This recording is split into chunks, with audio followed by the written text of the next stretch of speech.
Of all the films you've made, can you think back to some of the biggest mistakes with some of the action sequences? I think um, I think the way I used to shoot action because I sort of changed my approach later on. Like when I first started out, because I grew up on Hong Kong action cinema, I would approach shooting an action scene the way they do in Hong Kong.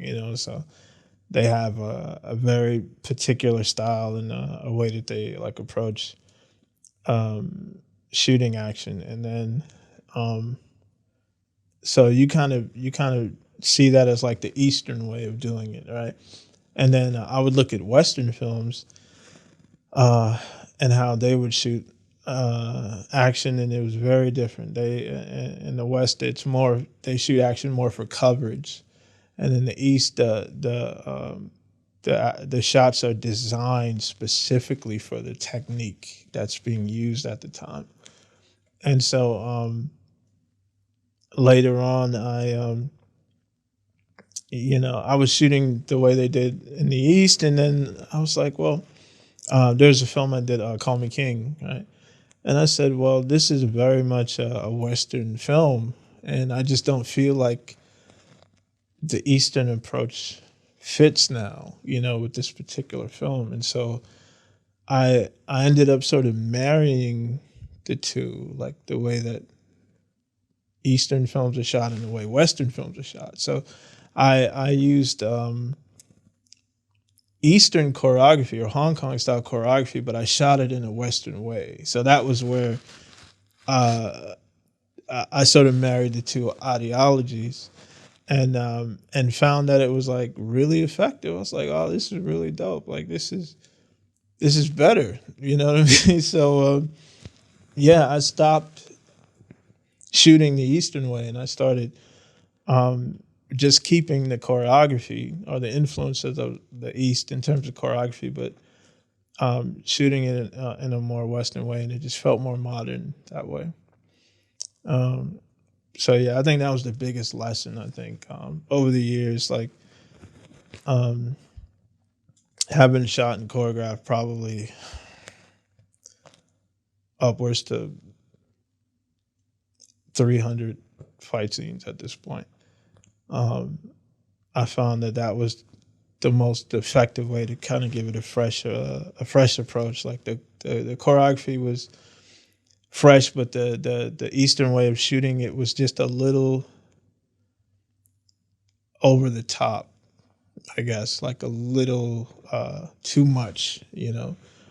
Um, so yeah, shooting action more like a Western cinematographer, but using the Eastern uh, fight techniques. I found like a really nice fusion, and then I've sort of been doing that ever since.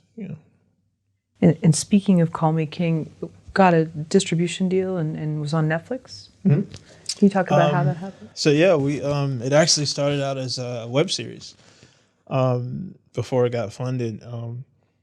It was a web series called Tu Puen, which was like um, patois, like Haitian language for kill point. And so I did like 9 episodes of it. Found like a great audience for it, and yeah, it just garnered a lot of energy. I was like on a lot of blogs and different things like that.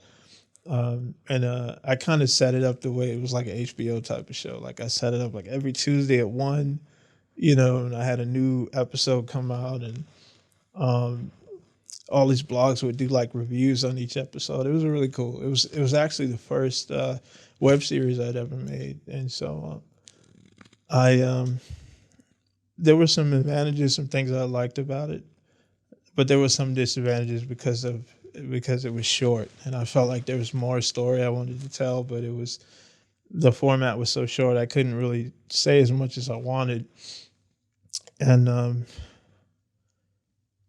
so myself and um, my partner at the time on that project, Eamon Joseph, we decided to do a feature film version of it, and so yeah, we did a feature film, and ended up getting a limited theatrical release through AMC theaters, and it went to Netflix and PlayStation, Xbox, Sky, like all these different platforms. And we there was a scene that something really cool happened with it too. There was a scene in the beginning of the film um, that went viral. Like somebody took a video of the scene and posted it online, and it was this girl asking this guy like to tell the truth in their relationship, like, yo, like, stop lying to me, just tell the truth. And then it was this monologue where he just tore to pieces and told the truth, right?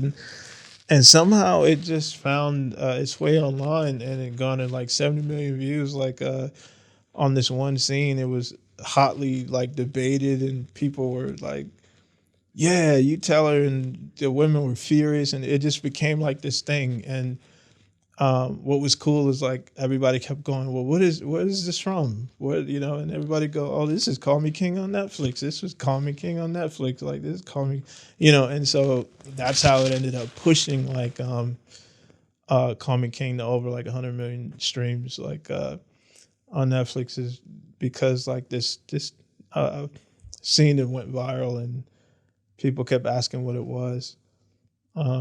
So yeah, that was really cool. That was like that film was really cool. It was about these Haitian gun runners, and they could speak like 5 languages, and yeah, it was really cool. It was really well received.